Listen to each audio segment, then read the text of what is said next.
इस चैप्टर के ऊपर 3 क्वेश्चन करीब करीब आते हैं जो हम लोग पढ़ रहे हैं। चैप्टर ऐसा है, बहुत ज़्यादा कुछ चीज़ें है नहीं चैप्टर में, लेकिन स्टिल जो चीज़ें हैं, जो कंसेप्ट है, वो यदि आप लोगों, क्योंकि ये चैप्टर यदि आप लोगों को समझ में आया तो इकोसिस्टम समझ में आएगा, और इकोसिस्टम समझ में आया तो बायोडायवर्सिटी समझ में आएगा। इस लास्ट चैप्टर पढ़ लो, कोई दिक्कत नहीं। मतलब यदि आप लोग बहुत ज़्यादा बोर हो गए होंगे टीचर से तो नो डाउट, नहीं ऑब्वियसली, मतलब मेरे से नहीं, नॉर्मल बेसिक चीज़ बता रहा हूँ मैं आपको, फिर होता है। तो लास्ट चैप्टर उसी ऐसा रखा है कि वो कंप्लीटली थ्योरेटिकल है, उसमें कोई कंसेप्ट नहीं है। एयर पोल्यूशन, वाटर पोल्यूशन, इस तरह की चीज़ें हैं तो वो कोई मायने नहीं रखती ज़्यादा। कुछ प्रोटोकॉल दिए गए जैसे माउंटेन प्रोटोकॉल हो गया, तो ये सारी चीज़ें पढ़ के हो जाती है। लेकिन ये 3 चैप्टर एक दूसरे से लिखते हैं, तो एक समझेगा तो दूसरा, और दूसरा समझेगा तो तीसरा समझेगा। तो इस तरीके से आप लोग थोड़ा सा कॉन्सेंट्रेट कीजिएगा चैप्टर के ऊपर। तो हम लोग स्टार्ट कर रहे हैं with first chapter in the unit ecology, and that will be the organism and the population. Organism and the population. If we are going to start this, आप लोग ऐसे भी दे देता हूँ और फिर हम शुरू करते हैं। किया पैटर्न हो गया ना?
So please take the answer key. 1 1 2 2 3 1 4 2 5 3 6 4 7 1 8 1 9 4 10 2 11 2 check कर 11 2 12 4 13 1 14 2 15 1 63 17 2। कौन सा वाला? बहुत सारी गलत हो गई है। अरे क्या करते हैं बताएं? जैसे which one? 4 क्या था? Sound receptors psychology. अच्छा हाँ, so And आपने मैंने आंसर क्या बोला? 4 ना। प्रॉब्लम क्या है? Unanswered support eye walking legs and the tarsus. तो तो क्या होगा चाहिए?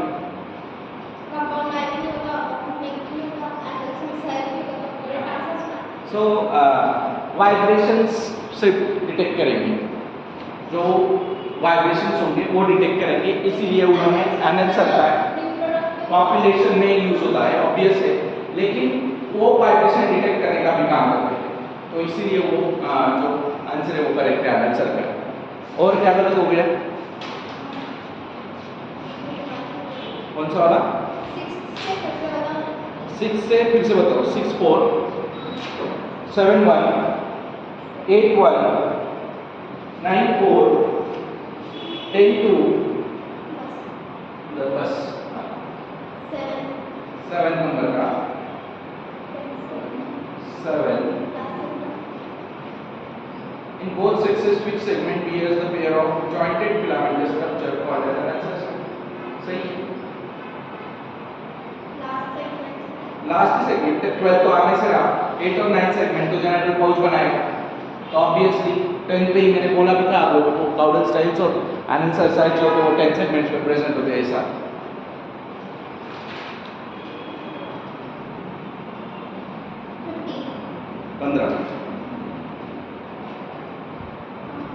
function of Markov tubules of the cockroach is absorption of the waste from the hemolymph and convert them into the uric acid, remove CO2, store solid extracellular material, reabsorption of water from the membrane.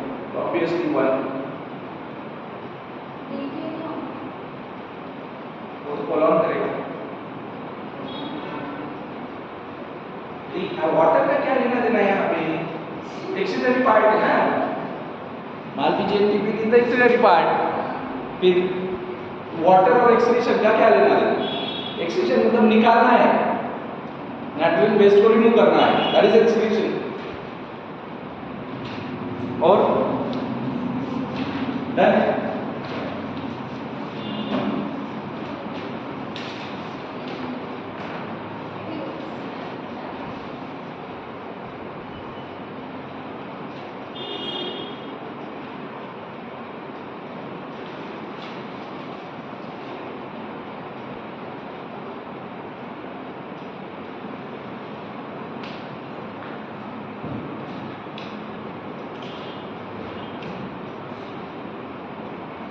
Chapter पढ़ते पढ़ते presentation इतना colourful है ना कि आप लोगों को अच्छा लगेगा देखने के लिए।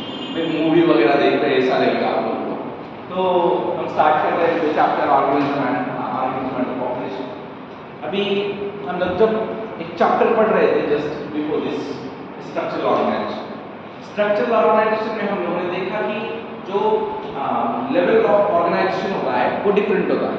जैसे लेवल ऑफ ऑर्गेनाइजेशन कैसे डिफरेंट होता है? So it start from atom, molecule and so on.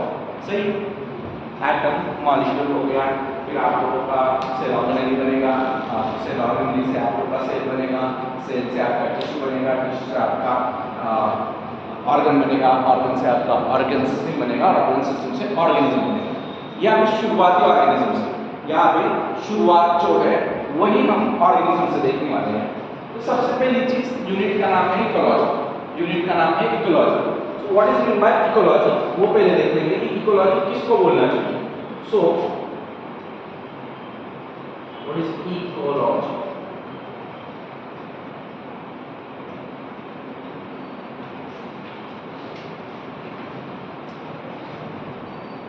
बहुत ऐसे अच्छी अच्छी चीजें लगता है आपको सब आता है, ऑब्वियस है। मतलब मैं आप लोगों को आप बेटे को इसलिए नहीं, जो नहीं बेटे उनके लिए लगता है आपको सब आता है, बट जब ऐसी छोटी छोटी चीजें पूछी जाएगी ना तो दे विल बी ब्लैक। अभी आप लोग भी कम से कम आपके कान के ऊपर से जाएगा तो आप लोगों को पता होगा या कहीं ना कहीं सुना हुआ है ऐसा, मतलब नुकसान तो नहीं होगा आप लोगों का।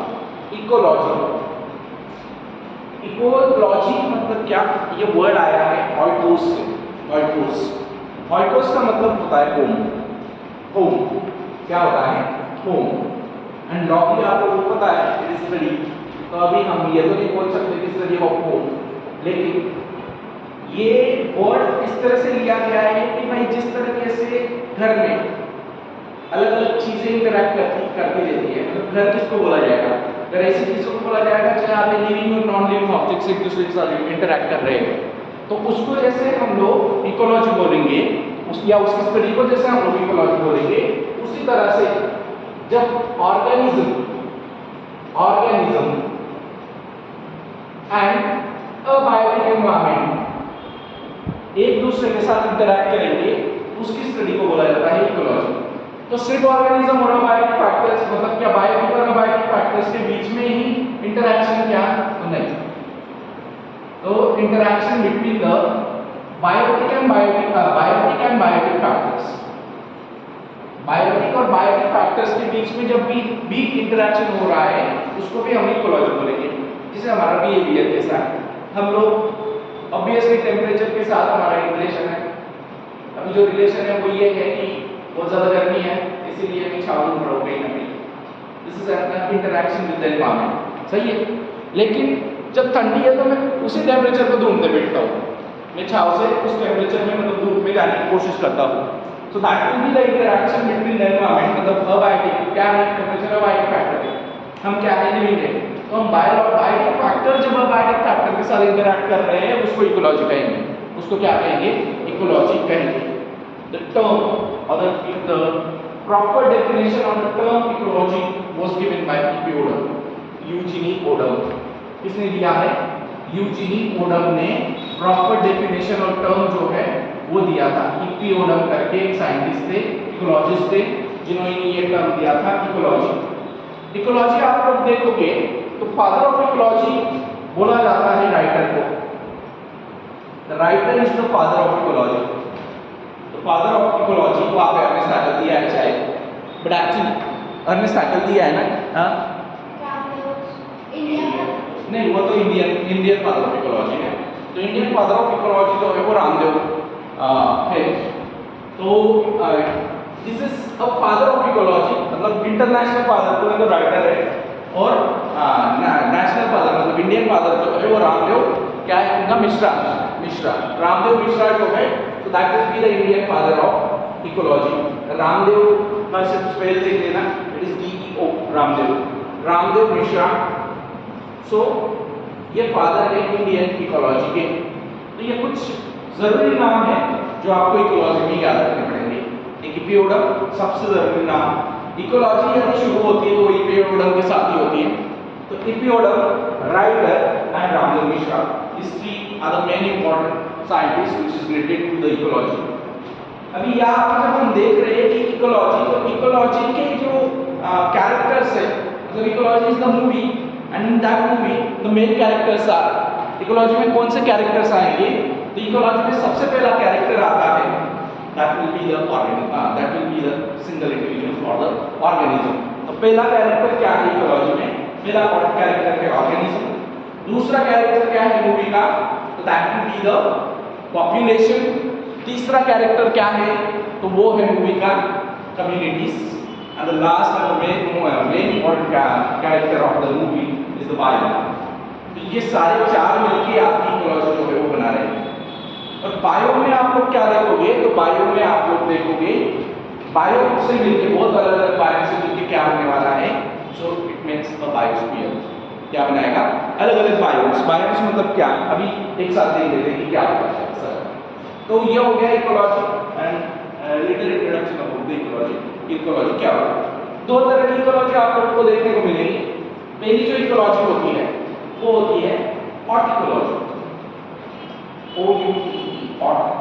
इकोलॉजी। और दूसरी जो इकोलॉजी देखने को आप लोगों को मिलेगी दैट विल बी द सिनिकोलॉजी। हॉर्टिकोलॉजी मतलब क्या? जो इंडिविजुअल से रिलेट करती है। हॉर्टिकोलॉजी मतलब क्या? ऐसी इकोलॉजी जिसमें आप लोगों को इंडिविजुअल का इंटरैक्शन देखने को मिलेगा बायोटिक और अबायोटिक कंपोनेंट्स के साथ, उस तरह की इकोलॉजी को बोला जाता है हॉर्टिकोलॉजी। लिख रहा हूं हॉर्टिकोलॉजी, ऑटोमेटिक इंडिविजुअल इकोलॉजी होती है। इन शॉर्ट ऑर्गेनिज्मिक इकोलॉजी इसको बोलेंगे हम लोग कि भाई एक अकेला ऑर्गेनिज्म जब है, जब अकेला ऑर्गेनिज्म किसी सिस्टम के बायोटिक और अबायोटिक कंपोनेंट के साथ इंटरैक्ट कर रहा है तो उसको हम लोग हॉर्टिकोलॉजी बोलेंगे। और दूसरी होती है सिनिकोलॉजी। अभी यहाँ पे क्या करना है? सिर्फ एक चीज याद रखनी है आप लोगों को। क्या याद रखना है? हॉर्टिकोलॉजी ये सिंगुलर है, मतलब जहाँ एक अकेला ऑर्गेनिज्म रहेगा वो हॉर्टिकोलॉजी होगी, और एक से ज्यादा जब हो जाएगी मतलब प्लूरल जब हो जाएगी तो उसको हम लोग सिनिकोलॉजी बोलेंगे। सिन मेनी फ्यूजन। तो फ्यूजन कब होगा? जब बहुत सारे ऑर्गेनिजम्स होंगे। तो बहुत सारे ऑर्गेनिजम्स जब इंटरैक्ट कर रहे हैं बायोटिक और अबायोटिक फैक्टर से, so that is called as synecology. अभी हमारे पास चार कैरेक्टर्स थे मूवी में, हमारे पास चार कैरेक्टर्स थे। तो हमारे पास चार कैरेक्टर्स थे, तो चार कैरेक्टर्स में अकेला कौन है? ऑर्गेनिज्म में से। तो ऑर्गेनिज्म की जब इकोलॉजी हम लोग पढ़ते हैं तो दैट इज कॉल्ड हॉर्टिकोलॉजी। और जब हम लोग पॉपुलेशन की इकोलॉजी पढ़ते हैं, कम्युनिटीज की इकोलॉजी पढ़ते हैं या बायोस की इकोलॉजी पढ़ते हैं, इट इज सिनिकोलॉजी। तो ये हो गया आपका थोड़ा सा introduction of the ecology. So ecology is the study of interaction among the organism and their and between the organism and its physical और abiotic environment. So that will be the ecology। ये मैंने आप लोगों को समझा दिया। Ecology is concerned with the four level of biological organizations। As I said, this is the movie, and in that movie four characters are there। So first character will be the organism। दूसरा character कौन सा है? Population। तीसरा communities और चौथा bio होता है। तो ये पांच तरह के, लेकिन यहाँ पे क्या होता है? यहाँ पे एक और अंदर हम ऐड कर सकते हैं, यदि हम ऐड करना चाह रहे हैं तो हम लोग एक और चीज़ ऐड कर सकते हैं या एक और लेवल ऑर्गेनाइजेशन ऐड कर सकते हैं, और वो कहाँ पे ऐड होगा, तो यहाँ पे ऐड कर सकते हैं, and that will be the ecosystem, that will be the ecosystem. अभी देखिए यहाँ पे मैं आप लोगों को समझाने की कोशिश करता हूँ, ये चीज़ बहुत जरूरी है समझने के हिसाब से। ऑर्गेनिज्म क्या होता है, इंडिविजुअल ऑफ द स्पेसीज, तो ये वो हो जाएगा either one individual or one species when it interacts with the a variety of physical actors, it is called as organismic ecology। ये हो गई फिजियोलॉजिकल इकोलॉजी, मतलब क्या, हम किस तरह से इंटरैक्ट कर रहे हैं, हम ऑब्वियसली फिजियोलॉजिकली इंटरैक्ट करेंगे एनवायरनमेंट के साथ, हमारी फिजियोलॉजी जहाँ पे अलाउ करेगी वहाँ पे हम रुकेंगे। फॉर एग्जाम्पल मैं एक फ्रेश वाटर फिश हूँ, और फ्रेश वाटर फिश चाह रहा है कि यार मेरे को आज समुद्र में तैरना है, 2-3 दिन में अभी समुद्र में ही रहूँगा, चलेगा क्या? नहीं। क्यों नहीं चलेगा? क्योंकि मेरी physiology as a fresh water fish, मेरी फिजियोलॉजी अलाउ नहीं कर रही उस चीज़ को, तो इसीलिए इसको फिजियोलॉजिकल इकोलॉजी भी कहा जाता है, that is organismic ecology. Organism, बहुत सारे ऑर्गेनिज्म जब एक दूसरे के साथ आके मिल जाते हैं और वो जब एनवायरनमेंट के साथ इंटरैक्ट करते हैं या अबाइडिंग फैक्टर्स के साथ इंटरैक्ट करते हैं, तो वो क्या हो जाएंगे, it becomes population. Right now हम हैं 4 ही लोग हैं, लेकिन हम 4 की पॉपुलेशन ही है ना।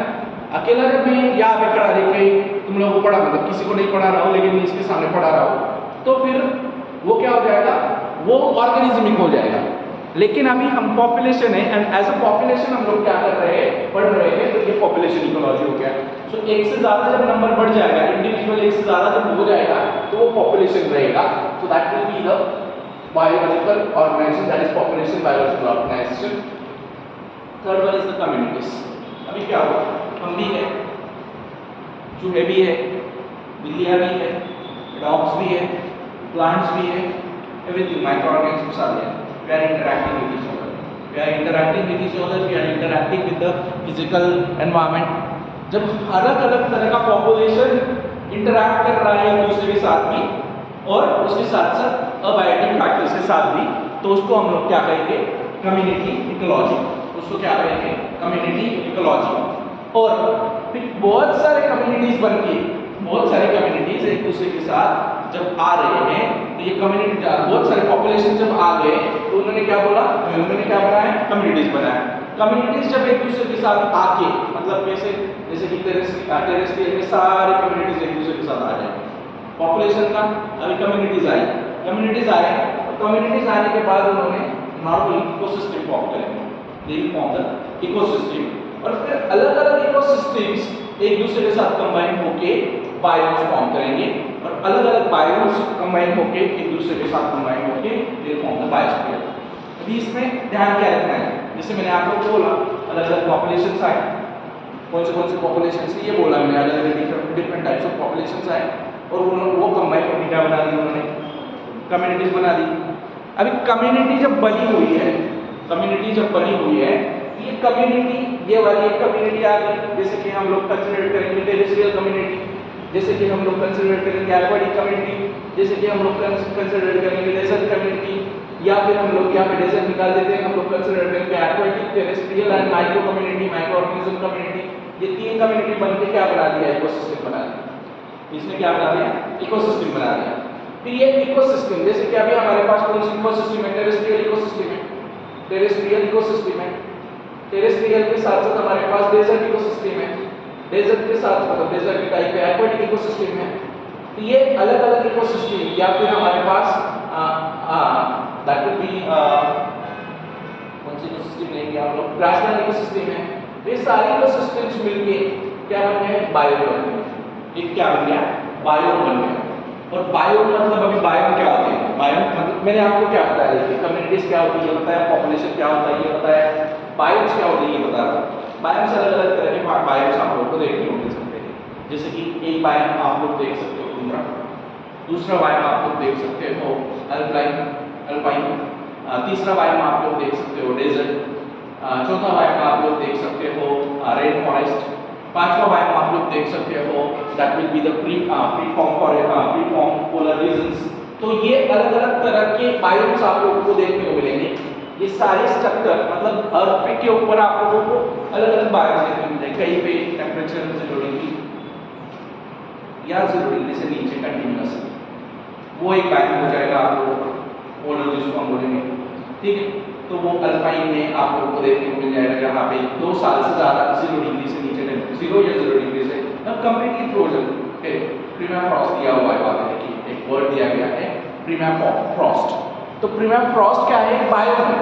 बायो मतलब क्या?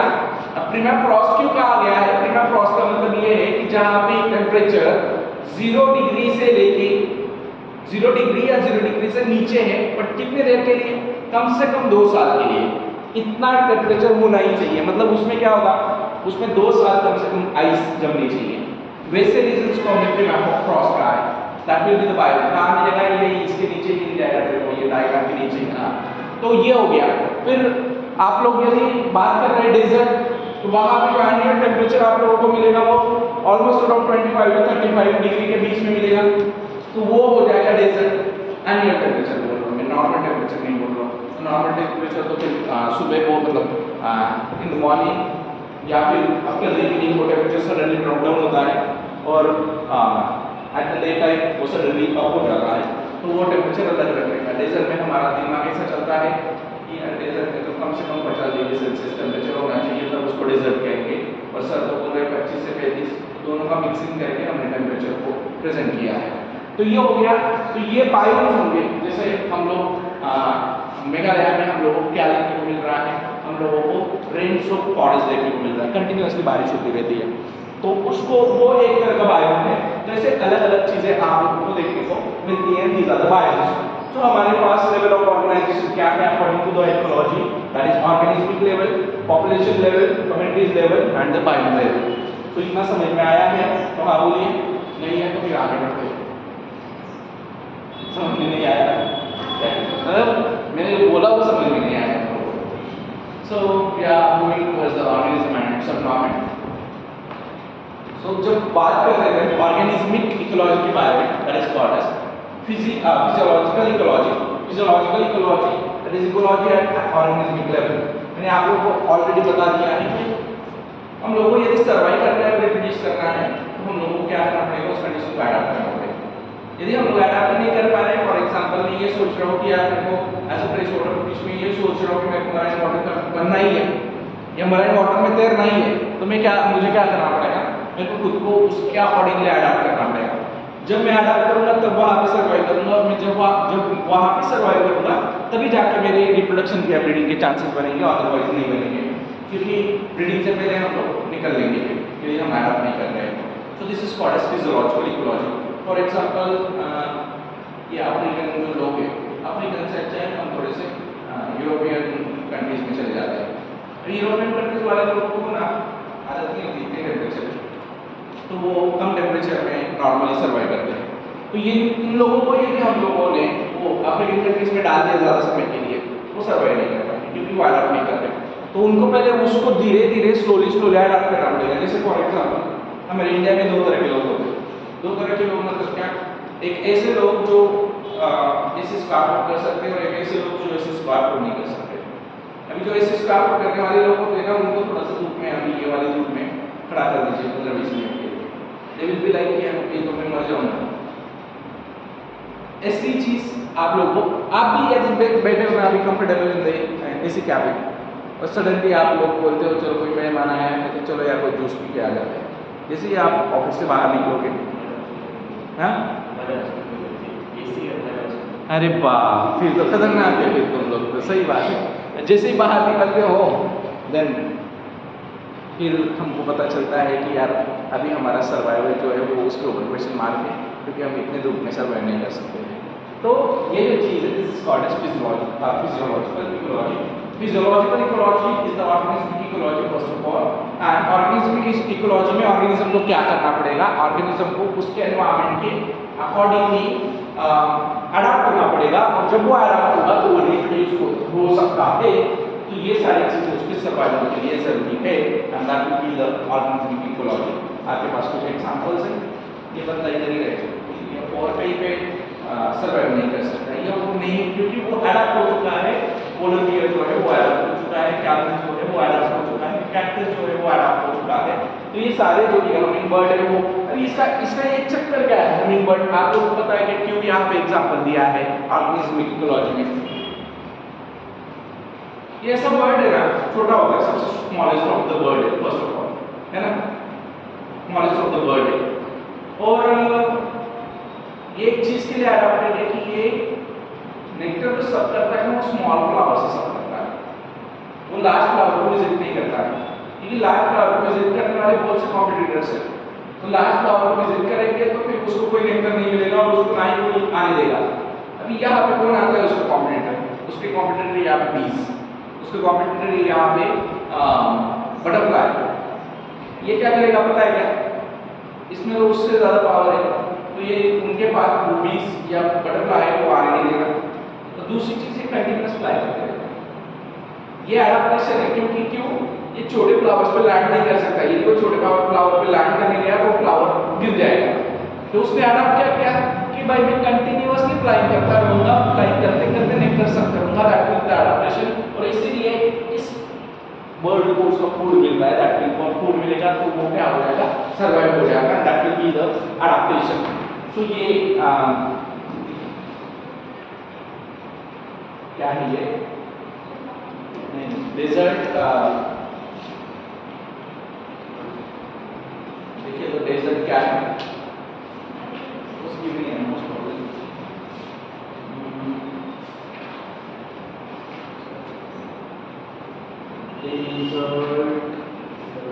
ये ना मैक्सिमम अमाउंट ऑफ वाटर आपको पता है, डेजर्ट माइस है शायद, तो कंगारू रैट, हाँ कंगारू रैट। तो ये जो है ये क्या कर रहा है पता है क्या, ये जितना मैक्सिमम अमाउंट ऑफ वाटर जो है वो एब्जॉर्ब कर सकता है, इसीलिए वो डेजर्ट कंडीशन में सर्वाइव कर सकता है। सो that will B this the adaptation जो डेजर्ट में सर्वाइव करने के लिए आप लोगों को देखने को मिल रहा है। देन अभी ये जो सब वेरिएशन है आपके अराउंड, आज एक 8 दिन हुए, टेम्परेचर सडनली राइज अप हो रहा है, और टेम्परेचर राइज होने की वजह से हमको बहुत सारे एडाप्टेशन जो है वो करने पड़ रहे हैं। जैसे अभी कुछ दिन पहले हम जर्किन पहन के आ रहे थे, हमारे फैंस जो थे वो बंद थे, अभी ये फुल स्पीड में चल रहे हैं, हमारे जर्किन हट गए। उसके बाद हमारे जो क्लॉथ्स है उनका टाइप भी चेंज हो गया। बेसिकली हम अभी कॉटन क्लॉथ जो है वो यूज़ करने की सोचेंगे क्योंकि स्वेटिंग हो गया है। तो ये एडाप्टेशन है, तो ये किसके वजह से है, that is due to the seasonal variation, क्योंकि सीजन चेंज हो रहा है। सीजन क्यों चेंज हो रहा है, क्योंकि अर्थ जो है वो रोटेट हो रही है, अर्थ का रोटेशन जो है वो हम लोगों को अराउंड द सन दिख रहा है, और उसकी वजह से सीजनल वेरिएशन जो है वो हम लोगों को देखने को मिलते हैं। तो सीजनल वेरिएशन जब दिखेंगे तो इसीलिए कुछ महीने, मतलब हमको पता है कि एक कंप्लीट ये रोटेट होने के लिए, कंप्लीट रोटेशन के लिए अर्थ का सन की तरफ कितने दिन में होता है, 365 डेज में, सही है। तो 365 डेज में होगा तो फिर वो जैसे जैसे जैसे जैसे वो चेंज होता जाता है, उसका प्लेस है, लोकेशन है, वो चेंज होता जाता है, उसकी वजह से आप लोगों को क्या देखने को मिलेंगे, सीजनल वेरिएशन देखने को मिलेंगे। कुछ कुछ कंट्रीज में 2 ही सीजन देखने को आप लोगों को मिलते हैं, जैसे कि यूरोपियन कंट्रीज में चले जाइए, विल हैव ओनली 2 सीजन्स। कौन सा 2 ही सीजन्स मिलते हैं, कौन सा होता है, समर और विंटर और रेनी सीजन्स। कभी भी बारिश आती है, कभी भी चली जाती है, कोई मतलब नहीं, उसमें फॉल भी होता है, तो वो भी हम कंसीडर करेंगे रेनी सीजन, क्योंकि प्रेसिपिटेशन मतलब रेनी सीजन मतलब क्या, प्रेसिपिटेशन वो स्नो के फॉर्म में हो या फिर वो वाटर के फॉर्म में, उसको कोई लेना देना नहीं। लेकिन वहाँ पे ये नहीं पता कि कब आ जाएगा और कब नहीं, रेनी का कोई भरोसा नहीं, वो समर में भी आने लग जाता है, वो विंटर में भी, इसीलिए 2 ही सीजन आप लोगों को वहाँ पे देखने को मिलेंगे। दैट डिपेंड्स ऑन कि वो जो एरिया है वो किस तरफ है, वो इक्वेटोरियल की तरफ है या पोल्स की तरफ है, तो वो चीज़ डिपेंड करेगी कि वहाँ पे सीजनल वेरिएशंस कितने ज़्यादा देखने को मिलेंगे। हमारे यहाँ पे सीजनल वेरिएशन सबसे ज़्यादा देखने को मिलते हैं, दैट वी हैव 3 सीजन्स, एक है आपका रेनी, एक है आपका विंटर और एक है आपका समर। तो ये 3 सीजन्स आप लोगों को देखने को मिलेंगे। Major biomes is desert, rainforest, tundra, etc. are formed due to this variation and precipitation, that is rain and snow. Regional and the local variation within the biome leads to the formation of the different habitats. तो जो भी variation है accordingly आप लोगों को अलग अलग तरह के हैबिटेट जो है वो देखने को मिल जाएंगे। जैसे आपके पास डेजर्ट है जहाँ पे जो अमाउंट ऑफ प्रेसिपिटेशन है वो बहुत कम होता है, और कम होने की वजह से वहाँ पे जो हैबिटेट है वो अलग होगा, क्योंकि वहाँ के प्लांट्स भी अलग होंगे, ये प्लांट्स भी अलग होंगे। बारिश कम हो रही है तो वाटर होल्डिंग कैपेसिटी भी कम है, वहाँ सॉइल की वाटर होल्डिंग कैपेसिटी भी कम होगी, प्लांट्स कम होंगे, उनमें एडाप्टेशन होंगे, क्योंकि ऑब्वियसली यदि नीचे पानी नहीं है तो ऊपर कोई ना कोई मॉडिफिकेशन करने पड़ेंगे। जैसे आपके बुक में दिया गया है कि कुछ प्लांट्स में या कैक्टस में थॉर्न्स होते हैं, क्यों ऐसा उन्होंने पूछा हो। ऑब्वियसली ट्रांसपिरेशन रेट रिड्यूस करने के लिए, ट्रांसपिरेशन रेट रिड्यूस करेंगे तभी जाके इस हैबिटेट में वो सर्वाइव कर सकते हैं। रेन फॉरेस्ट में कुछ एडाप्टेशंस होते हैं, लंबे लंबे ट्रीज आप लोग को देखने को मिलेंगे, उसके नीचे छोटे छोटे कैनोपीज जो है वो देखने को मिलेंगे। तो ये फिर ये कैनोपीज क्या कर रहे हैं, ये कैनोपीज जो है वो एक अलग वेवलेंथ ऑफ लाइट के लाइट में फूड जो है वो सिंथेसाइज कर रहे हैं। जैसे आप लोगों ने C3C4 प्लांट पढ़ा होगा, वहाँ पे आपने एब्सॉर्प्शन स्पेक्ट्रम पढ़ा होगा, एब्सॉर्प्शन स्पेक्ट्रम में आप लोगों ने different visible wavelength of the light पढ़ा होगा कि जो विजिबल लाइट होता है उसकी वेवलेंथ जो होती है वो कहाँ से कहाँ तक होती है। विजिबल लाइट जो होता है उसकी वेवलेंथ जो है, विजिबल लाइट की वेवलेंथ कितनी होती है, कितने 680 नैनोमीटर। इट्स 400 to 720 नैनोमीटर, 400 से 720 नैनोमीटर के बीच में विजिबल वेवलेंथ ऑफ लाइट होती है। जहाँ पे आपका जो अलग अलग वेव जिसको आप बोलते हो, रेनबो जिसको बोलते हो, तो वहाँ पे वायलेट जो होता है वो करीब करीब 400 से शुरू होता है और आपका रेड जो है वो 720 या 720 नैनोमीटर की वेवलेंथ पे आके खत्म होता है। उसमें आपके दो फोटो सिस्टम्स होते हैं, दैट इज PS1 और PS2। PS1 is equal to P700, मतलब उस वेवलेंथ का या उससे नीचे वाली वेवलेंथ का लाइट को एब्जॉर्ब करती है, दैट इज P700। और फोटो सिस्टम 2 जो होती है दैट इज P680, जो P680 और उससे नीचे वाली वेवलेंथ का लाइट एब्जॉर्ब करती है, दैट इज PE। तो आप लोग यहाँ पे क्या देख रहे हो कि एडाप्टेशन से, एडाप्टेशंस क्या है, आप लोग को ब्राउन की रेडर की जो ग्रीन ब्राउन और रेडर की जो है वो कहाँ पे देखने को मिलेगी, वो देखने को मिलेगी आपको डीप इन द ओशन। क्यों?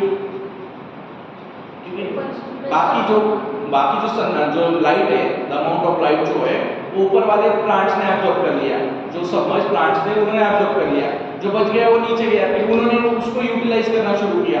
कुछ ऐसे ऑर्गेनिजम्स होते हैं जो 500 मीटर के अंदर नीचे deep in the ocean, 500 metre deep in the ocean रहते हैं, वहाँ पे लाइट ही नहीं जाता है, वहाँ पे लाइट पेनिट्रेट ही नहीं होता है। जो आपकी सोलर एनर्जी है वो वहाँ तक पहुँच ही नहीं रही है। आपका सनलाइट कहाँ तक पहुँच सकता है, मैक्सिमम 500 मीटर तक, उसके बाद आपका सनलाइट अंदर जाएगा। मतलब 500 मीटर के बाद आपके पास प्लांट्स दिखेंगे क्या, एल्गीज दिखेंगे क्या, नहीं दिखेंगे।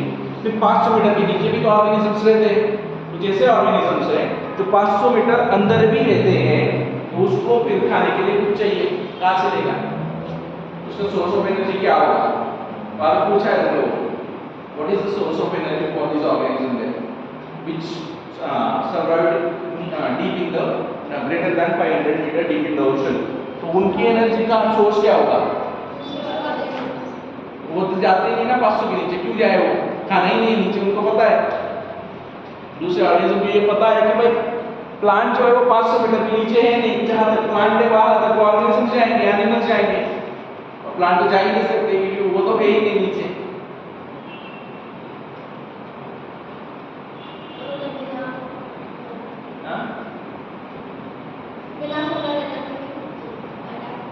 एडाप्ट तो किया, तो कैसे मतलब मूव तो देना ही पड़ेगा, एडाप्ट करना is the other part. Pressure बहुत ज़्यादा है अंदर, उसके लिए उन्होंने खुद का एडाप्ट किया हुआ है। जैसे जैसे आप समुद्र के नीचे जाने लग जाओगे, प्रेशर जो है वो बढ़ने लग जाता है, तो प्रेशर बढ़ने लग जाएगा, उसके लिए उन्होंने खुद को एडाप्ट किया है।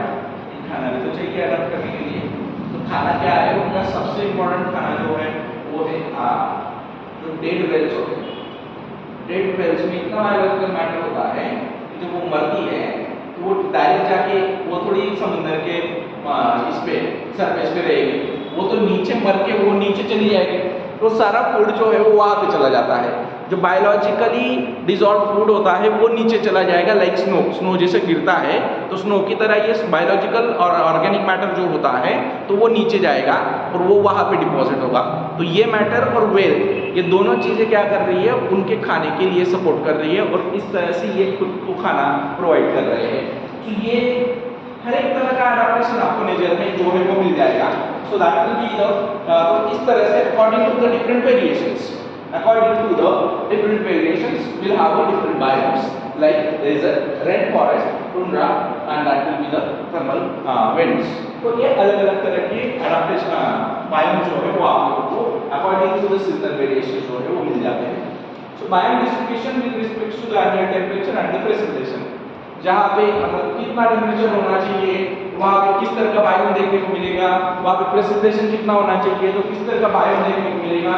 तो आप जब बायोम वर्ल्ड वाइड देखते हो, बायोस्फीयर में जब आप बायोम देखते हो तो you have a desert biome, grassland biome, tropical forest, temperate forest, coniferous forest, Arctic and the alpine tundra. इस तरह के बायोम्स आप लोगों को बायोस्फीयर में या अर्थ के ऊपर देखने को मिलते हैं।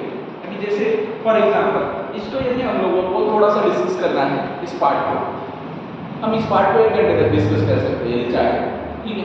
लेकिन हम लोग सिर्फ समझ लेंगे कि हम डिस्कस करना क्या चाह रहे हैं। तो हम ये डिस्कस करना चाह रहे हैं कि वाई एक्सिस पे आप लोगों का मीन एनुअल टेम्परेचर दिया हुआ है। क्या दिया हुआ है? मीन एनुअल टेम्परेचर दिया हुआ है। और एक्स एक्सिस पे आप लोगों का मीन एनुअल प्रेसिपिटेशन दिया हुआ है। एज वी ऑल नो, जब हम रेन सोक्ड फॉरेस्ट के बारे में बात करते हैं, रेन सोक्ड मेगालाइट्स फॉरेस्ट के बारे में बात करते हैं, तो उसका जो अमाउंट ऑफ प्रेसिपिटेशन होगा ना, वो स्पेसिफिक प्रेसिपिटेशन होगा। कितना स्पेसिफिक होगा? जैसे फॉर एग्जांपल आप लोगों ने एक चीज पढ़ी होगी कि इंडिया में सबसे ज्यादा बारिश कहाँ पे होती है। जनरल नॉलेज वाला क्वेश्चन है, ज्योग्राफी में आप लोगों ने 8, 9, 10 में मोस्ट प्रोबेबली पढ़ा होगा। आसाम वाले एरिया में, तो आसाम वाले एरिया का नाम है चेरापूंजी, करेक्ट है ना? ये आप लोगों ने पढ़ा हुआ है। अभी चेरापूंजी में सबसे ज्यादा बारिश होती है, सबसे ज्यादा मतलब कितना? 250 सेंटीमीटर से लेकर 300 सेंटीमीटर तक बारिश होती है। तो उस एरिया को हम लोग रेन सोक्ड फॉरेस्ट बोलते हैं, जहाँ पे कंटिन्यूअस रेन जो है वो चलता रहता है, और उन एरियाज को हम लोग रेन सोक्ड। तो इसका प्रेसिपिटेशन, तो रेन सोक्ड किसको बोलेंगे फिर? जिसमें एनुअल प्रेसिपिटेशन जो है वो 250 से 300 के बीच में होना चाहिए। ये एरिया कहाँ पे आ जाएगा आपका? फिर मेघालय में। यदि हमको इंडिया में इस तरह का हैबिटेट देना है तो हम एनुअल प्रेसिपिटेशन के अकॉर्डिंगली क्या बोल रहे हैं? यार इतना एनुअल प्रेसिपिटेशन कहाँ पे मिल रहा है इंडिया में? It is obviously in the Meghalaya, means that आपका जो ईस्टर्न पार्ट है, तो ईस्टर्न पार्ट में आपको इतना बारिश जो है वो देखने को मिलता है। मतलब हम इस एरिया को कहा रखेंगे ट्रॉपिकल फॉरेस्ट हमारा कौन सा है? That eastern part. तो ईस्टर्न पार्ट हमारा ट्रॉपिकल फॉरेस्ट है।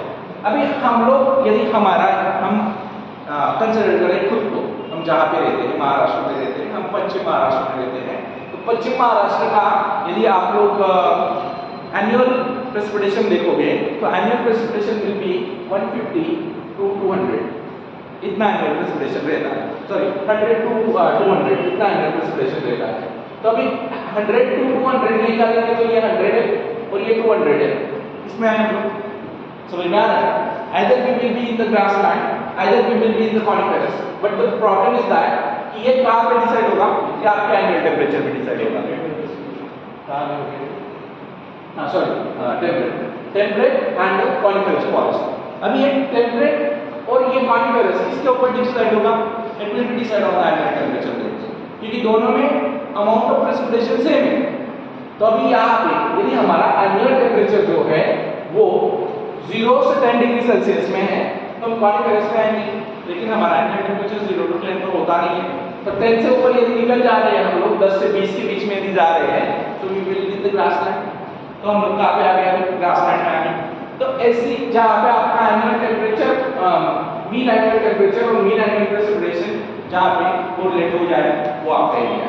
तो आप कहीं से भी निकाल के आइए, आप बोलिए सर मेरा एनुअल टेम्परेचर जो है, मीन एनुअल टेम्परेचर जो है वो इतना है, और मेरा मीन एनुअल प्रेसिपिटेशन जो है वो इतना है, बताइए मैं कौन से बायोम में हूँ? हम लोग यहाँ से बता सकते हैं। So according to the annual mean annual temperature and the mean annual precipitation हम लोग बता सकते हैं कि हम कहाँ से बिलोंग करते हैं, and according to this it will types of biomes are there, like we have a desert. अभी डेजर्ट में देखिए ऑब्वियसली जहाँ पे वाटर जो है उसका जो मीन प्रेसिपिटेशन जो है, सॉरी प्रेसिपिटेशन जो है वो मीन एनुअल प्रेसिपिटेशन 0 से 50 के बीच में होगा, वो डेजर्ट में रहेगा पहली चीज। तो ये डेजर्ट में आ गया, और इसका मीन एनुअल टेम्परेचर देखिए कहाँ पे है, 5 से 20 के बीच में है, तो वो हो गया आप लोगों का डेजर्ट।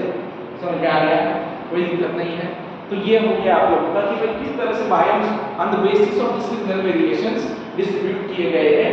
तो ये अलग-अलग बायोम्स जो है वो बनते हैं, and that will be about the different biomes on the basis of the seasonal variation.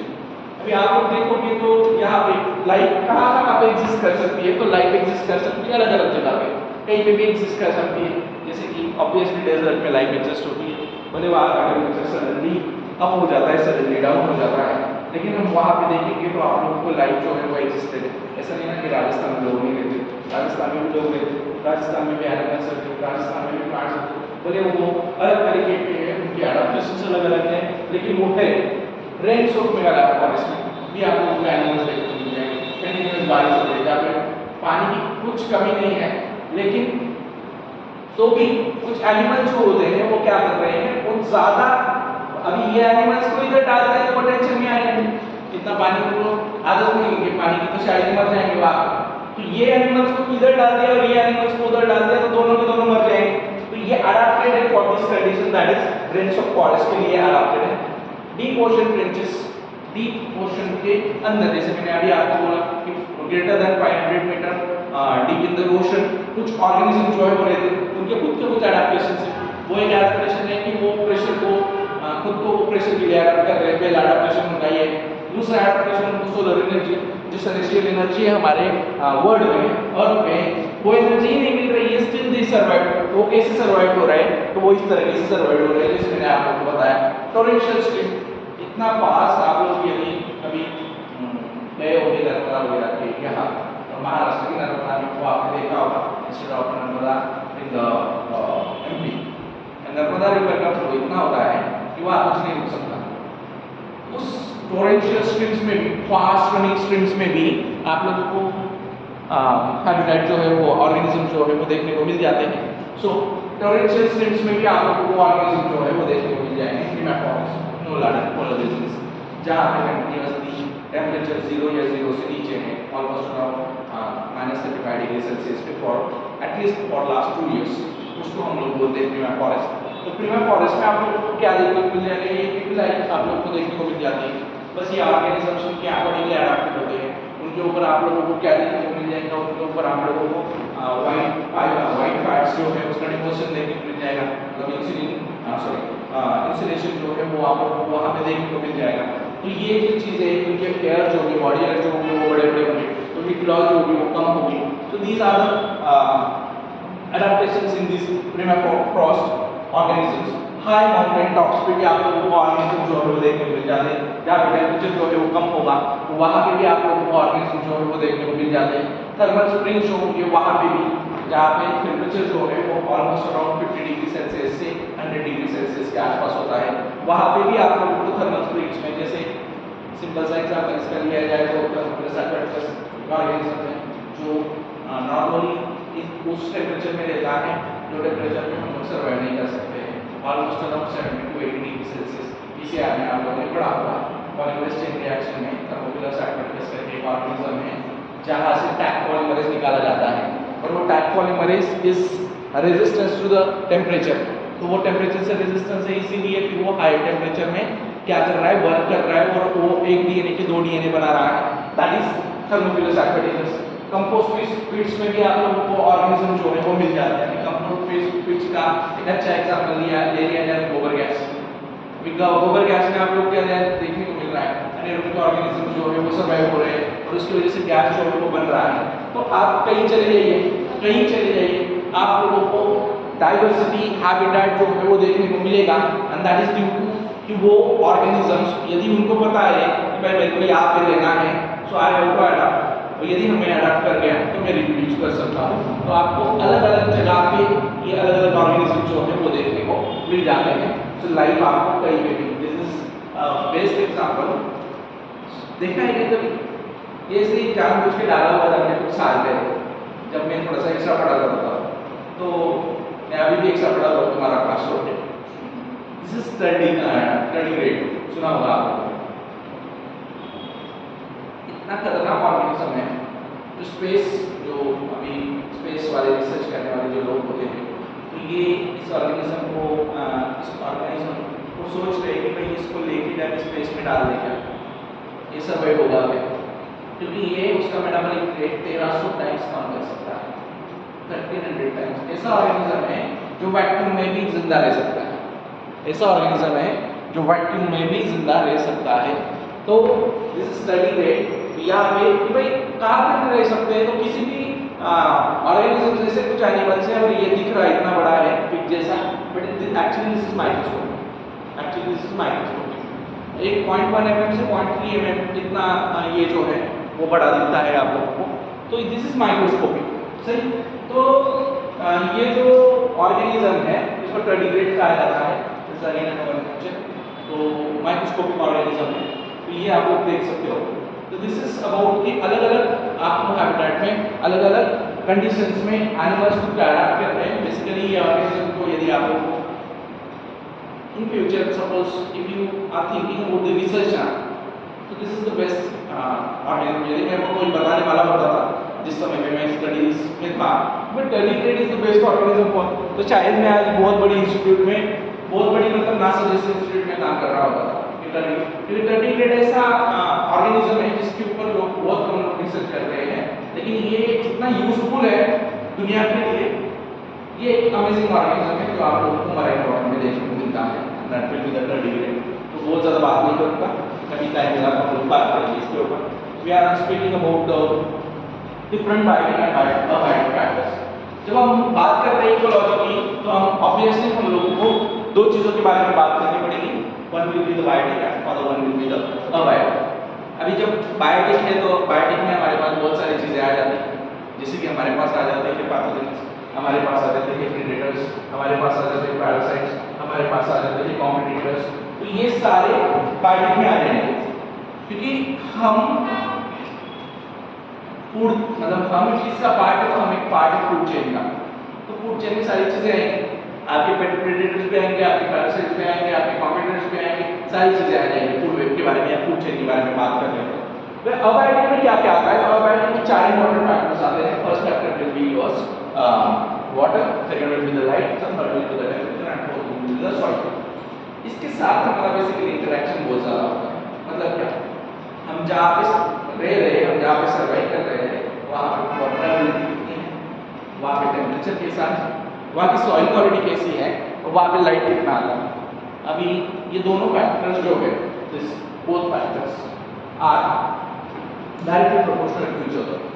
Light और टेम्परेचर बेसिकली डायरेक्टली प्रोपोर्शनल होते हैं एक दूसरे के साथ, करेक्ट है ना, कि जितना ज़्यादा लाइट होगा उतना ज़्यादा टेम्परेचर होगा, जितना ज़्यादा टेम्परेचर होगा उतना ज़्यादा लाइट होगा। तो ये दोनों फैक्टर्स डायरेक्टली प्रोपोर्शनल होते हैं, लेकिन वाटर और सॉइल आपके लिए बहुत ज़रूरी है। जहाँ पे अभी मैं एक ऐसे एनिमल को लेके गया जिसका जो वाटर इंटेक कैपेसिटी है, जैसे कि एलिफेंट्स कंसिडर कर लेते हैं, वो बहुत ज़्यादा है और उनको डेजर्ट में डाल क्या तो मैंने अभी बात जाऊँगा तो उसकी बॉडी के लिए को और दूसरा कुछ मिलने वाला है। तो हम लोगों को ये देखना पड़ेगा कि कौन सा ऑर्गेनिज्म, और एक्चुअली ऑर्गेनिज्म ने क्या किया है ना, ऑर्गेनिज्म ने खुद के जोन्स को सिलेक्ट कर लिया है। खुद के जोन्स को जब हम बायोडायवर्सिटी पढ़ेंगे तो हम लोग ये देखते हैं कि जो कॉन्टिनेंटल ड्रिफ्ट होती है, कॉन्टिनेंटल ड्रिफ्ट में क्या हुआ, जब ये अर्थ की जो कंप्लीट लैंड का जो पार्ट था वो एक कंप्लीट पार्ट था, लेकिन बाद में क्या हुआ, धीरे धीरे कॉन्टिनेंट्स बनते गए। जैसे आप लोग पता है सभी कॉन्टिनेंट्स है, तो कॉन्टिनेंट जब बनते गए तो according to the continents organism ने खुद का अडॉप्ट किया, और जो अडॉप्ट नहीं कर पाए वो स्विच मतलब माइग्रेट कर गए दूसरे कॉन्टिनेंट में। दूसरे कॉन्टिनेंट में क्या करके माइग्रेट, फॉर एग्जांपल समझ लीजिए अभी स्नो में, यहाँ पे समझ लीजिए ये आपका अर्थ है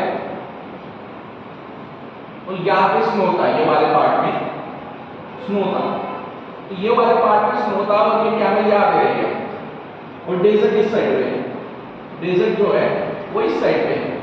तो डेजर्ट में क्या किया, खुद को माइग्रेट कर लिया, यदि वो कॉन्टिनेंटल ड्रिफ्ट में स्नो के मतलब अल्पाइन वाले पार्ट में आ गया, आर्कटिक वाले पार्ट में आ गया है, तो वो क्या करेगा, उसको पता है कि मैं यहाँ रहूँगा तो मैं वैसे ही मरने वाला हूँ, because I am not able to adopt the conditions, so I have to migrate.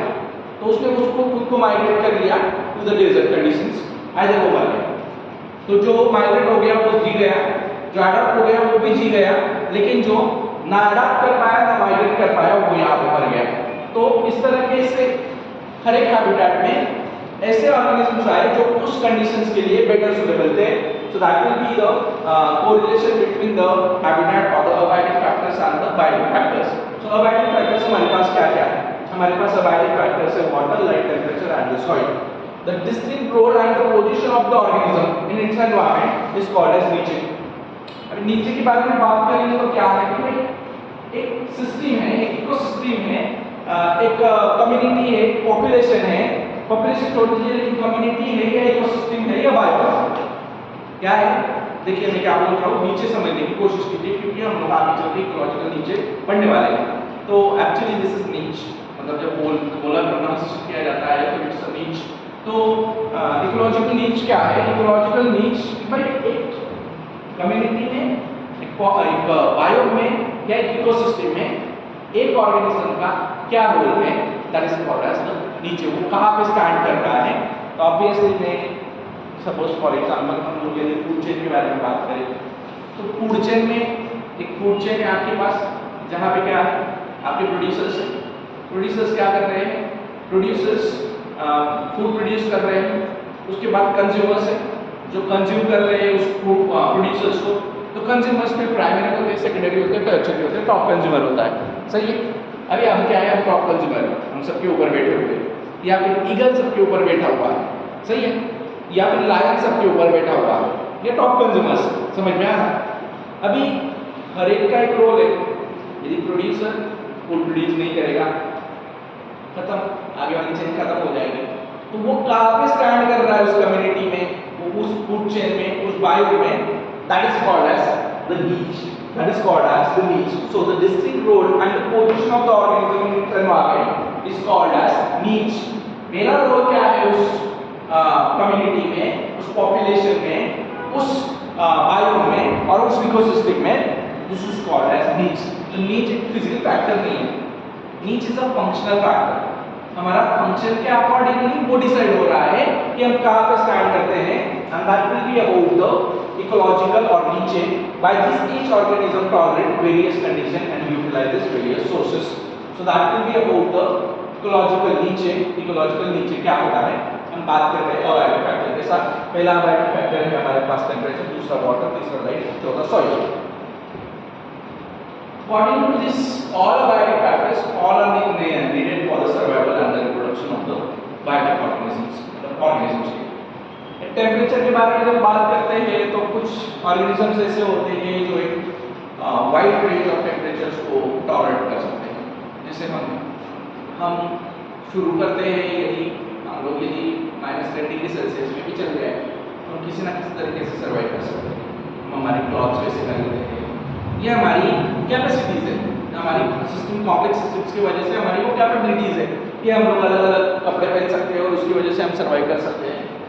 यदि हम 0 डिग्री है तो हम वहाँ भी सर्वाइव कर जाते हैं, और थोड़ा सा बढ़ गया 10 डिग्री हो गया तो हम आराम से सर्वाइव कर जाते हैं। हम 20 डिग्री में सर्वाइव कर जाते हैं, 30 में सर्वाइव कर जाते हैं, 40 में भी कर जाते हैं, 50 में भी कर जाते हैं, हम करीब करीब 55-60 में भी कर जाते हैं, उससे आगे नहीं होता, उससे आगे नहीं होता। लेकिन ये जो वाइड रेंज है हमारी सर्वाइवल की, ये हमें क्या कर रही है, हमें एक अपॉर्चुनिटी दे रही है कि हम अलग अलग जगह पे जाके सर्वाइव, जैसे कि कमेटी है GAC करके, तो ये क्या कर रही है, ये पॉपुलेशन बढ़ रहा है तो ऑब्वियसली स्पेस कम हो रहा है, तो ये चाह रहे हैं कि भाई ह्यूमन पॉपुलेशन जो है वो अंटार्कटिक रीजन में जाके भी सर्वाइव, मतलब वहाँ पे भी जाके वो अच्छे से अडाप्ट कर ले। मतलब यदि बहुत ज़्यादा हमको लैंड की स्कैरसिटी में देखने को मिल रही है तो वो लैंड हम लोग यूटिलाइज करें। सो कुछ 100 to 200 लोगों का टूर्स वहाँ पे भेजा गया था कि भाई तुम वहाँ पे जाओ, वहाँ पे रहो और हम आपको सब सारी चीज़ें प्रोवाइड करेंगे, खाना प्रोवाइड करेंगे, पैसा प्रोवाइड करेंगे, जहाँ जो जो चीज़ें आपको नीडेड है वो सब देंगे, आपका काम वहाँ पे जाना है और वहाँ पे सर्वाइव करना है, मतलब कोशिश करनी है आपको सर्वाइव करें ऐसा करके। तो ये क्यों किया जा रहा है? ये इसलिए किया जा रहा है क्योंकि हमको पता है कि एक ना एक दिन जाके जो लैंड है हमारा, जितना हमारे पास सरफेस एरिया है वो कम पड़ने वाला है और ऑब्वियसली फिर हम उस तरफ मूवमेंट करेंगे। तो ये अभी वहाँ का टेम्परेचर ड्रॉप डाउन तो सडनली होता ही है, मतलब वहाँ पे आपको -20-30 डिग्री भी जाना पड़ेगा।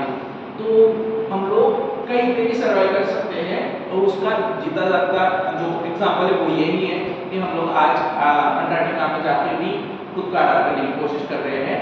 तो ये टेम्परेचर तो वाइड रेंज ऑफ टेम्परेचर के अकॉर्डिंगली या नैरो रेंज, कुछ एनिमल्स ऐसे होते हैं, जैसे आपको एक अच्छा एग्जांपल देता हूँ, दैट विल बी अगेन बायोवॉल्स। अभी बताया तुम लोग बायोवॉल्स, शिप वाले एनिमल्स या स्नेल्स, वो जिसको हम लोग लिम्नियोलॉजी में बोलते हैं। तो ये जो ऑर्गेनिजम्स होते हैं, मैंने ना क्या किया पता है, एक बार हम एक रिसर्च कर रहे थे, 2 मिनट में खत्म कर रहा हूँ। रिसर्च कर रहे थे, रिसर्च करने के लिए हम लोग को बायोवॉल्स चाहिए थे। बायोवॉल्स चाहिए थे तो हम लोगों ने लेके आए, हमने रिवर में से लेके आए ऑर्गेनिजम्स। रिवर का नॉर्मल टेम्परेचर होता है almost around 20-25 degree Celsius water का टेम्परेचर, इससे ज़्यादा नहीं बढ़ने दिया जाता है। और यदि बढ़ने दिया जाता है तो वो क्या करते हैं, जब ऊपर बढ़ गया है ना तो वो नीचे चले जाते हैं, वाटर में सेट हो जाते हैं, मर्ड में चले जाएंगे और इस तरीके से खुद को बचाते हैं। हम लेके आए कुछ 200-400 बायोवॉल्स। लेके आने के बाद हमने उसको टब में डाला। टब में डालने के बाद 10-10 एक्सपेरिमेंट सेटअप करना होता है, तो टब लिया। टब में हर एक टब में 10-10 ऑर्गेनिजम्स डाले हुए थे, 10-10 लीटर वाटर। और वाटर कैसा था? वाटर हम क्या करते हैं ना, हम लोग एक वाटर टैंक है हमारे पास, जो हमारे एक्सपेरिमेंटल लैब में ही पड़ी रहती थी, वो ऊपर नहीं थी। उसका हम क्या करते हैं, 200 लीटर पानी उसमें भर के रखते थे। क्यों? क्योंकि ऊपर का पानी, समझ लीजिए अभी मैंने पानी चेंज करना है, आज हर दिन चेंज करना रहता था। मैं आता था 11 बजे, पानी गर्म हो गया है 11 बजे सुबह, तो पानी का temperature almost around 30-35 degree Celsius है। तो इसीलिए हम टैप वाटर यूज़ नहीं कर सकते थे, तो हम वो वाटर टैंक, जो स्टोर्ड वाटर टैंक थी, उसका पानी लेके उसमें डालते थे और फिर वाटर टैंक को भर के रखते थे कि नेक्स्ट डे पे हमको जो पानी है वो नॉर्मल टेम्परेचर का मिले। हम गए 2 दिन के लिए, हमको सेंड करना था स्कैनिंग इलेक्ट्रॉन माइक्रोस्कोपिक इमेजेस के लिए, हमको दूसरे सिटी में जाना था। तो हम हमारे जूनियर को बोल के गए, 2 लोग थे हम लोग, तो तीसरा हमारे पास एक और जूनियर था, उसको बोल के गए कि राजा हम आज 2 दिन नहीं है, तो देखो कल और परसों आके पानी चेंज करना है। तो ये सर ओके सर। तो हम लोग गए, 2 दिन बाद आए, 200 बायोवॉल्स मरे हुए मिले। तो वी जस्ट आस्क्ड, क्योंकि रोज पानी चेंज करने का पर्पस ये था कि डीओ जो है उसका बायोलॉजिकल ऑक्सीजन डिमांड जो है वो बढ़े ना, क्योंकि उन्होंने यूज़ कर लिया है, तो उसकी वजह से क्या हो गया, वहाँ पे ऑक्सीजन की स्कैरसिटी होगी, तो इसीलिए ये पर्पस था। अभी भाई ने क्या किया, टैप वाटर लिया, स्टोर्ड वाटर नहीं लिया, सीधा टैप वाटर से काम उसने सही किया, बस उसको हम शायद कहीं तो भी हम गलत हो गए कि उसको बोला कि भाई तेरे को स्टोर्ड वाटर लेना था, वो हम बोल नहीं, शायद बोला नहीं उसको या सेकंड, क्योंकि टैप वाटर में क्या होता है, सिंपल होता है, वो ट्यूब लगा दो, उसने ट्यूब लगा दी, सब पानी फेंक दिया, उसमें वाटर भर दिया, गर्म हो गया, मर गए 2 दिन में सारे वाटर। तो ये जो होता है, कुछ ऐसे एनिमल्स ऑर्गेनिजम्स होते हैं जो एक नैरो जो रेंज है टेम्परेचर की, उसके लिए अडेप्टेड होते हैं, और कुछ ऑर्गेनिज्म जैसे हम किसी टेम्परेचर में फेंक दो, हम अलग अलग तरीके की प्रोसेस करेंगे। जैसे हम क्या करेंगे, टेम्परेचर बाहर जाता है हम स्वेटिंग कर लेंगे, टेम्परेचर बाहर कम है तो हम श्यूरिंग कर लेंगे, श्यूरिंग की वजह से एक्सरसाइज होगी और वहाँ से हीट जनरेट होगी, और इससे हम क्या कर लेते हैं, हम लोग टेम्परेचर को मैच अप कर लेते हैं। तो ये अलग अलग चीज़ें आप लोगों को देखने को मिलेगी। तो उसके अकॉर्डिंगली आप लोगों को क्या देखने को मिलेगा, उसके अकॉर्डिंगली आप लोगों को 2 तरह के ऑर्गेनिजम्स देखने को मिलते हैं। First one will be the eurythermal animals and other one will be the stenothermal animals. तो ये 2 तरह के एनिमल्स हमारे पास है बेस्ड ऑन द टॉलरेंस। तो they can not tolerate wide range of animals, these are eurythermals, और जो ज़्यादा रेंज ऑफ ये टॉलरेट कर सकते हैं टेम्परेचर, तो उसको हम लोग बोलते हैं स्टेनोथर्मल एनिमल्स। उनको हम लोग क्या बोलते हैं, स्टेनोथर्मल एनिमल बोलते हैं। उसी तरह से जब पानी में ऑर्गेनिज्म होता है तो पानी तो चाहिए ही चाहिए, लेकिन क्वालिटी कैसी उस वाटर की, पीएच कैसा है, उसमें साल्ट कितने हैं, उसके अकॉर्डिंगली ऑर्गेनिज्म को है। तो यहाँ पे 2-4 वर्ड्स याद रखिएगा। यूनिथर्मल, वो ऐसे एनिमल्स जो नैरो रेंज ऑफ टेम्परेचर को ये कर रहे हैं, यूनिथर्मल जो वाइड रेंज ऑफ टेम्परेचर को क्या कर रहे हैं, सर्वाइव हो रहे हैं। और स्टेनोथर्मल जो नैरो रेंज ऑफ टेम्परेचर को क्या कर रहे हैं, सर्वाइव कर रहे हैं, तो उनको हम ये दो वर्ड्स, एक है euryhaline and other one is the stenohaline. Euryhaline मतलब क्या, जहां पे वो वाइड रेंज ऑफ सैलिनिटी को, मतलब जहां पे साल्ट जो है वो ज्यादा है या रेंज जो है वो ज्यादा है, जिसकी साल्ट की रेंज जो है वो ज्यादा है, उन वो एनिमल्स जैसे कुछ फिशेस होते हैं, they the same fishes, they can be the marine water fishes, same species, they can be present in the marine as well as in the fresh water. तो उस तरह के एनिमल्स को हम लोग क्या, उस तरह के फिशेस को हम लोग क्या बोलेंगे, उस तरह के फिशेस को हम लोग बोलेंगे यूरियालाइंस। और ऐसे फिशेस जो सिर्फ और सिर्फ फ्रेश वाटर में रह सकते हैं या जो सिर्फ और सिर्फ मरीन वाटर में रह सकते हैं, उनको हम स्टेनोलाइन बोलेंगे। तो ये बायोलॉजी फैक्ट्स हम नेक्स्ट लेक्चर में कंटिन्यू करेंगे। So thank you very much. Next lecture में हम ये चीज देखेंगे बायोलॉजी। नेक्स्ट लेक्चर में हम लोग देखेंगे रेगुलेटर्स, कन्फॉर्मर्स, सस्पेंडर एंड माइग्रेटर्स। तो ये चार टॉपिक्स हम लोग नेक्स्ट लेक्चर में जो है वो कंटिन्यू करेंगे।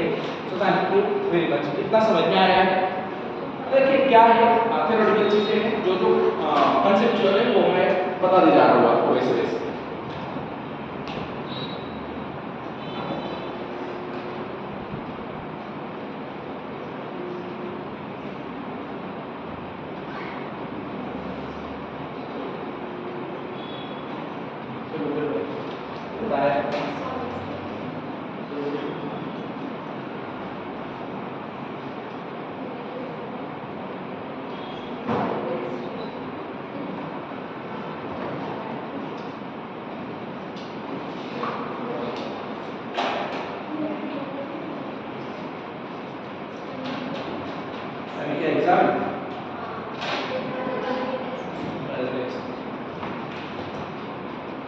चैप्टर से पूरा 11, क्या बात है।